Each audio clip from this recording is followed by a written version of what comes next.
বিপদ ও অশান্তি থেকে মুক্তি পেতে তিনটি আমল করবেন। আল্লাহ পাক রব্বুল আলামিনের কাছে বিশেষ করে কিছু দোয়া করবেন। তিনটি আমল যদি আপনি করতে পারেন তাহলে আল্লাহ তাআলা বিপদ থেকে, প্রটেক্ট ফ্রম অল অ্যাক্সিডেন্ট, সকল বিপদ আপদ থেকে, বালা মুসিবত থেকে আপনাকে হেফাজত করবেন। অনেকে আছে অশান্তিতে আছেন, ঘরের ভিতরে গেলে শান্তি আসে না, দোকানে গেলে টেনশন, ব্যবসা প্রতিষ্ঠানে গেলে টেনশন, চাকরি যেখানে করছেন সেখানে গেলে টেনশন, বিভিন্ন ভাবে অশান্তিতে মানুষ থাকে। এই অশান্তি আল্লাহ পাক রব্বুল আলামিন দূর করে দিবেন।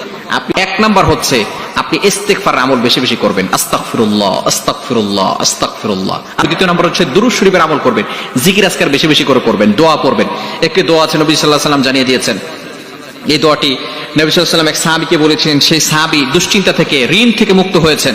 দোয়াটি হচ্ছে আল্লাহুম্মা ইন্নী আউযু বিকা মিনাল হাম্মি ওয়াল হাযান ওয়া আউযু বিকা মিনাল আজজি ওয়াল কাসাল ওয়া আউযু বিকা মিনাল জুবনি ওয়াল বুখলি ওয়া আউযু বিকা মিন গলাবাতিদ দাইনি ওয়া কাহরির রিজাল।